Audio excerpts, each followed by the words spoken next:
आज बहुत सारी खवातीन का ये मसला बन चुका है कि शौहर उनकी बात सुनता ही नहीं है।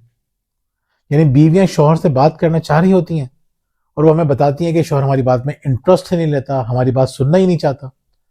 तो शौहर आपकी बात क्यों नहीं सुनता, ये शौहर किस तरह आपकी बात सुने, इस मौजू पे हम बात करेंगे आज की वीडियो में। मैं हूं मोहम्मद जुबैर और मेरे साथ मौजूद है वजीहा जुबैर। जी बिल्कुल, हम आज 4 बहुत अहम पॉइंट से बात करेंगे। तो हम पहले बताते हैं आपको पहला पॉइंट कि पहला आपने क्या काम करना है। आपने उनके इंटरेस्ट की बातें करनी है। अच्छा, जब हम किसी को बताते हैं कि आपने ये काम करना है तो पहला सवाल यही आता है कि सब काम हम ही क्यों करें। इत्तेफाक से आज मैं अपनी एक पुरानी वीडियो देख रही थी, तो उसमें जो कमेंट्स आए हुए थे तो कई कमेंट्स यही थे कि आप सब कुछ खवातीनों करने के लिए कह रही हैं, सब कुछ हम ही करें। तो देखिए, अगर आप अपना फायदा चाहती हैं तो आपने यही देखना है कि आपको अपना फायदा हासिल कैसे होगा। अगर शौहर से उसकी मर्जी की बातें करने के बाद आपको अपना फायदा मिल रहा है तो इसमें क्या मसला है। अरे देखें, फायदे से मुराद ये है कि शौहर आपकी बात तवज्जो से सुन रहा है, बिल्कुल। वो आपसे मोहब्बत कर रहा है, बच्चों की तरबियत अच्छी हो रही है, घर का माहौल अच्छा हो रहा है, लड़ाइयां नहीं हो रही हैं, लड़ाइयां नहीं हो रही हैं, आपकी डिमांड्स पूरी हो रही हैं। इतने सारे फायदे हो रहे हैं ना आपको। फिर आप कहेंगे अच्छा हमें ही करना पड़ेगा, तो भाई आपको ही करना पड़ेगा। आपको अगर फायदे चाहिए, शौहर अगर आपसे बात नहीं कर रहा, आपको तकलीफ हो रही है, तो आपको ही कुछ करना पड़ेगा। यानी आप ये चाहेंगे कि वो आपकी बात मानना शुरू कर दे, वो आपकी बातें सुनना शुरू कर दे और आपको कुछ करना भी ना पड़े। ये एक मैं समझता हूं कि क्या कहूं मैं, अच्छी बात नहीं है। देखें, पिछली सदी में किताब लिखी गई जो बहुत मशहूर हुई, मेरे ख्याल में 100 से ज्यादा जबानों में उसका तर्जुमा हुआ। उर्दू में इवन मुतादिद लोगों ने तर्जुमा किया उस किताब का। उस किताब का नाम है how to influence people and win friends. Dale Carnegie की बहुत मशहूर किताब, इंसानी ताल्लुकात के ऊपर उसने एक बेहतरीन किताब लिखी। उसके बाद जिसने भी इंसानी ताल्लुकात की बात की, उस किताब से वो बाहर नहीं निकल सका। इतनी जबरदस्त किताब है वो। उस किताब में उसने बताया कि जिंदगी बेहतर करने के लिए, ताल्लुकात बेहतर करने के लिए दूसरे शख्स की मर्जी की बात कीजिए, उसके इंटरेस्ट की बात कीजिए। अच्छा, वो ये समझाता है कि अगर आप ऐसा काम करेंगे तो जहां आप जॉब करते हैं, मुलाजमत करते हैं, वहां अगर दूसरों के इंटरेस्ट की बात करेंगे तो आपकी बात को गौर से सुनेंगे, आपके तरक्की के मौके बढ़ेंगे, आपकी फाइनेंशियल पोजीशन बेहतर होगी। बिल्कुल। तो अब लोग क्या करते हैं, उसकी बातों पर अमल करते हैं, अपने रिलेशंस को बेहतर कर लेते हैं, तरक्की के दरवाजे खोलते हैं। लेकिन वही बात जब घरों में बताई जाती है कि घर में ताल्लुकात बेहतर करने का भी यही फॉर्मूला है, तो हमें जवाब क्या मिलता है, हम ही करें। अच्छा, बहुत सी खवातीन कहेंगी कि वहां पे जॉब पे तो हम इसलिए सब कुछ कर लेते हैं कि वहां पैसे मिल रहे होते हैं, प्रमोशन मिल रही होती है, यहाँ क्या मिलता है। अभी जो जुबैर ने बताया है इससे पहले कि क्या कुछ आपको मिलता है और आपके बच्चों को मिलता है, तो इसके लिए आप मर्जी की बात नहीं कर सकती शौहर की। यानी देखिए, आप ये सोचिए कि आपको इज्जत मिल रही है, आपको मोहब्बत मिल रही है, इवन अगर रिलेशन अच्छा है तो आपकी जरूरतें ज्यादा अच्छी तरह पूरी हो रही हैं। बिल्कुल। यानी घर जन्नत बन रहा है, बच्चों की तरबियत अच्छी हो रही है, दुनिया भी जन्नत बन रही है और आखिरत भी जन्नत बनेगी। अगर आप अपने शरीक से अच्छा रिलेशन रखते हैं, बच्चों की अच्छी तरबियत करते हैं, तो आपके लिए जन्नत है। इसी बात के ऊपर आपको जन्नत मिल जाएगी, दुनिया में भी और आखिरत में भी। जब इतने सारे फायदे हो रहे हैं तो हमें ये बात करने की क्या जरूरत है कि सब कुछ हम ही करें। सब कुछ नहीं करना, आपको थोड़ा सा करना है। और फिर जाती मफाद के लिए वो खवातीन जो बाहर जॉब करती हैं, छोटे छोटे फायदे के लिए कितनी बातें सुन रही होती हैं, इवन कितनी चापलूसी कर रही होती हैं। जो खवातीन जॉब करती हैं उन्होंने देखा होगा कि औरतें जरा सी प्रमोशन के लिए, जरा सी तरक्की के लिए क्या क्या काम कर रही होती हैं। यानी गलत बातें भी बर्दाश्त कर रही होंगी। और जॉब पे औरतों को क्यों रखा जाता है ज्यादा, बहुत सारी सिचुएशन में, कि वो ओबीडियंट होती हैं, बात मान लेती हैं। तो भाई बात मानने से अगर आप सुकून से जॉब कर लेती हैं, तो बात मान के घर में सुकून हो जाए, या आपसे बर्दाश्त क्यों नहीं हो रहा। अगर रिलेशन बेहतर हो रहा है, शौहर आपकी बात सुनना शुरू कर देता है, तो इसमें हर्ज क्या है। तो कोशिश कीजिए, शौहर को जानने की कोशिश कीजिए, जानने की कोशिश कीजिए कि वो किन बातों को खुशी से डिस्कस करता है या किन मौजुआत में वो दिलचस्पी रहता है। जी, तो अब हम आते हैं दूसरे पॉइंट की तरफ। दूसरा काम आपने क्या करना है या दूसरी गलती आप क्या करती हैं कि जब हर बात शिकायत से स्टार्ट हो। मेरी एक क्लाइंट है, बड़ी परेशान थी, कहने लगी कि मेरे हस्बैंड अपनी बहनों के साथ, अपनी वालदा के साथ बैठ के तो खूब बातें करते हैं, बहुत देर तक बातें करते रहेंगे, लेकिन जब मैं बात करना शुरू करूंगी या तो मोबाइल में बिजी हो जाएंगे या कहेंगे मुझे नींद आ रही है, मैं सो रहा हूँ।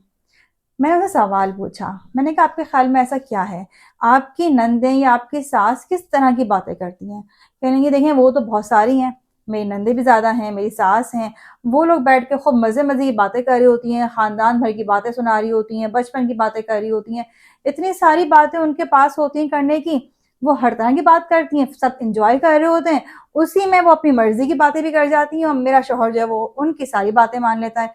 और जब मैं बात करती हूँ तो वो मेरी बात सुनता ही नहीं है। मैंने कहा आप किस तरह की बातें करती हैं? कह रही अब जाहिर सी बात है मैं तो बचपन गुजारा ही ना उसके साथ, तो मेरे पास कौन सी बातें होंगी उसे करने के लिए। मैं जाहिर सी बात है जो उसकी माँ बहनें मुझे परेशान करती मैं वही बताती हूँ उसे। मैंने कहा देखें ये तो आपकी गलती है कि आपको यही नहीं मालूम है कि आपको बातें करनी क्या है अपने शौहर से। जब आप शिकायतें करेंगी तो क्यों सुनेगा आपको। अब होता क्या है, जब बीवियां अपनी शिकायतें बताती हैं तो शौहर का यही रिस्पॉन्स होता है और उसके बाद फिर उनको ये लगता है कि वो मेरी नंदों की, मेरी सास की, अपने भाइयों की, सबकी बातें सुनता है, सबकी जरूरतें पूरी करता है, मेरी क्यों नहीं करता है।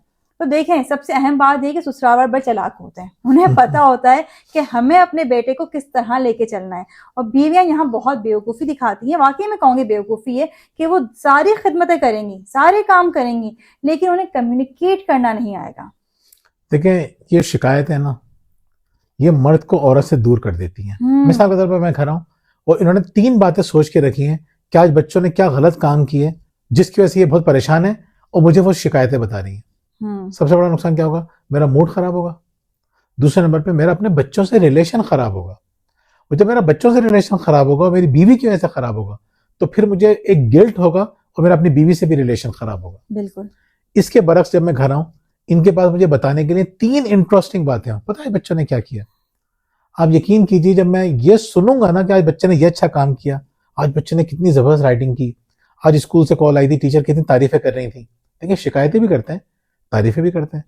हम शिकायतें तो बढ़ा चढ़ा के बताते हैं, खूबियों को भूल जाते हैं। बच्चे को अच्छा काम करते हैं, हमने गौर ही नहीं किया उन्होंने अच्छा काम किया।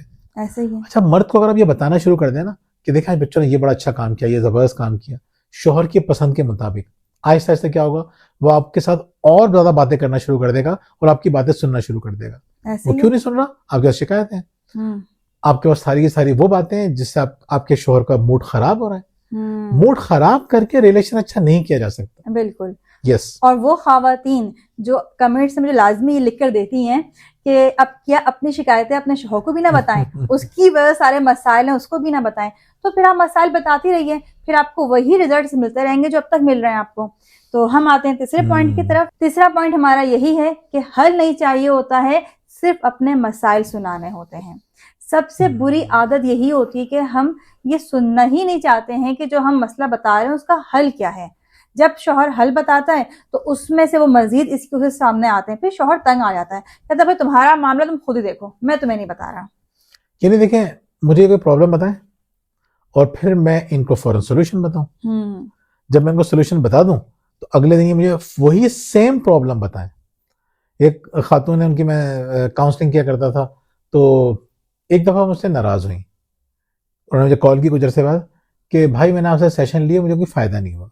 अच्छा ऐसा होता तो नहीं है। जब लोग हमें मसाइल के लिए हमें बताते हैं, कॉल करते हैं, तो उनको अल्हम्दुलिल्लाह हमेशा ही फ़ायदा होता है तकरीबन। तो उन्हें आपको फ़ायदा क्यों नहीं हुआ कि बस मेरी ज़िंदगी में कोई बेहतरी नहीं आई। मैंने अच्छा मैंने आपको क्या मशवरा दिया था। अब वो एकदम खामोश हो गई कि मुझे नहीं याद है, अब बताएं मैं अब क्या करूं।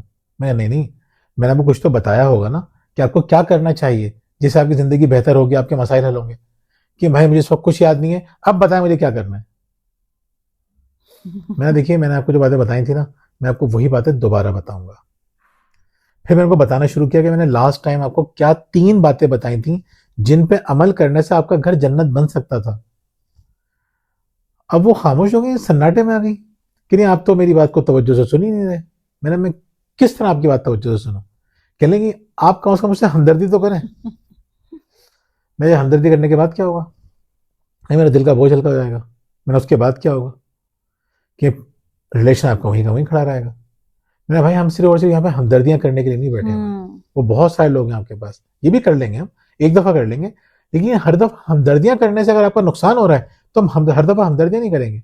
हमारे लिए आपकी लाइफ बहुत इंपॉर्टेंट है, सोल्यूशन बहुत इंपॉर्टेंट है। आप मुझसे ये कहें कि आपने जो सोल्यूशन बताया था इस पर अमल करने में मुझे प्रॉब्लम हो रही है, मैं आपको दोबारा नए तरीके बता दूंगा, पुराने तरीकों को रीइंफोर्स कर दूंगा।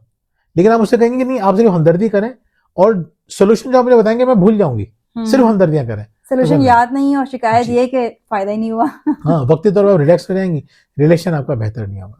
देखिए, जब आप सिर्फ किसी को मसाइल बताते रहेंगे और वो अपने तौर पे आपको सोल्यूशन देगा और आप सोल्यूशन के बाद तवज्जो ही नहीं देंगे और दोबारा वही मसाइल बताना शुरू कर देंगे, तो रिजल्ट क्या निकलेगा? सामने वाला शख्स इरिटेट हो जाएगा, आपसे बात करना छोड़ देगा, उसे लगेगा इस बंदी से बात करने का कोई फायदा ही नहीं। तो पहले अच्छा, नंबर पे क्या था? पहले नंबर पे पॉइंट दोबारा बता दूं, उसकी मर्जी की बात कीजिए। बिल्कुल। दूसरे नंबर पे शिकायतें नहीं कीजिए। तीसरे नंबर पे अगर आपने शिकायतें पहले की हैं और आपको उसका सोल्यूशन मर्द ने बताया है, तो आप बताएंगे देखिए मैंने आपके ऊपर अमल किया था, ये रिजल्ट मिला, ये रिजल्ट नहीं मिला, अब क्या करते हैं मुझे बताइए। तो आपको बड़ा खुशी से बताएगा। मर्द को सोल्यूशन देने का शौक होता है, ये मर्द की वीकनेस है कि उसको सोल्यूशन देने का, चैंपियन बनने का शौक होता है, मशवरा देने का बहुत शौक मशवरा देने का बहुत शौक होता है। तो आप थोड़ा सा उसके ऊपर अमल करके बताएं कि मैंने ये अमल किया था, ये फायदा हुआ और इसमें मुझे फायदा नहीं मुझे नजर आ रहा, या मैं सही तरह कर नहीं पा रही। मर्द खुश रहेगा, चलो कुछ फायदा हुआ ना, अब आगे बात करते हैं। बिल्कुल, आगे हम आते हैं चौथा और आखिरी पॉइंट, बहुत इंपॉर्टेंट पॉइंट, कि जब सही बात भी गलत मौके पे की जाए। यानी कि शौहर बहुत खुश है, अपने घर वालों की तारीफ कर रहा है, लेकिन आपको गुस्सा उसके घर वालों पे, और आप एकदम से उसके घर वालों की बुराइयां करना शुरू कर दें या शिकायतें करना शुरू कर दें, या आपका हस्बैंड बच्चों एंजॉय कर रहा है, बहुत खुश है, और आप बच्चों की शिकायतें करना शुरू कर दें, घर का माहौल सेकंडों में खराब होगा और वो फिर आपकी बात सुनना ही नहीं चाहेगा। यानी वो थका हुआ आता है, अभी वो रिलैक्स होना चाहता है, आपने मजीद उसको तंग करना शुरू कर दिया, ये नहीं देखा किस टाइम बात करनी है। तो अगर आपको यही नहीं पता कि किस टाइम बात करनी है, वो बीमार है सपोज, या मिसाल के तौर पे वो अपनी फैमिली से ही हर्ट होके आए और आपने उसी की फैमिली की मजीद बुराइयां करना शुरू कर दी, आपने कहा लोहा गरम में चोट मार देते हैं, यकीन कीजिए उसका दिमाग और खराब होगा और वो आपको भी नापसंद करेगा। हो सकता है वक्ती तौर पर उसको लगे कि चलो ये मेरे घर वालों की बुराइयां कर रही है, लेकिन उसको बुरा लगेगा, अंदर ही अंदर वो फील करेगा मैं बिल्कुल अकेला हूँ। जैसे औरतें भी होती हैं ना, औरतें भी अपने घर वालों की बुराइयां बड़े आराम से कर लेती हैं, शौहर डिस्कस कर रही होती है कि हाँ अम्मी ने ऐसा कर दिया, बहन ने ऐसा कर दिया, भाई ने ऐसा कर दिया, लेकिन अगर आगे से आपका शौहर भी आपके घर वालों की बुराइयां करना शुरू कर दे तो आपको कैसा फील होगा? तो मर्द को भी ऐसा ही फील होता है। इन 4 बातों पर अमल करना शुरू कर दीजिए, यकीन कीजिए आपका शौहर आपकी बातें बहुत गौर से सुनेगा, सारे काम छोड़ के आपके पास बढ़ जाएगा और आपकी बातें गौर से सुनेगा जैसे बहुत सारे मर्द सुनते हैं, मैं भी सुनता हूँ क्योंकि मैं समझता हूँ इन बातों का खास ख्याल रखती हैं, तो मैं इनकी बातें बहुत गौर से सुनता हूँ। इन चारों पॉइंट्स के बाद सबसे इंपॉर्टेंट बात मैं आपको बताना चाहूंगी, क्योंकि मैं कमेंट्स पढ़ रही होती हूँ तो उससे मुझे अंदाजा होता है कि लोग क्या कर रहे होते हैं, क्या गलती कर रहे होते हैं, कि हमने इस पर अमल किया, हमें तो कोई फायदा नहीं हुआ। अच्छा, जब मुझे पूछा जाता है आपने कितने अरसे अमल किया, तो फिर वो खामोश हो जाते हैं। उसकी वजह ये होती है कि कोई भी ऐसी चीज जो आप 1 से 2 दिन करें और तीसरे दिन आपको रिजल्ट चाहिए हो, आपको रिजल्ट कभी भी नहीं मिलेगा। मुस्तकिल मिजाजी बहुत जरूरी है। जब रिश्तों को खराब होने में टाइम लगता है तो फिर उससे ज्यादा टाइम उसको ठीक होने में लगता है। हमें कमेंट्स में आज की वीडियो के मुतालिक लाजमी बताइएगा, हमें आपकी राय का इंतजार रहेगा। इसके अलावा अगर आप हमारी किताब भी हासिल करना चाहते हैं तो हमारे दिए गए नंबर पर रब्ता कर सकते हैं। और अगर आपकी नई परेशानियां हैं, घरेलू मसाइल हैं, शरीक हयात की वजह से परेशान है, या बच्चों ने बहुत तंग किया हुआ है और आप हमसे ऑनलाइन कोचिंग करवाना चाहते हैं, तो हमारे दिए गए नंबर पर रब्ता कर सकते हैं। बहुत बहुत शुक्रिया। अल्लाह हाफिज।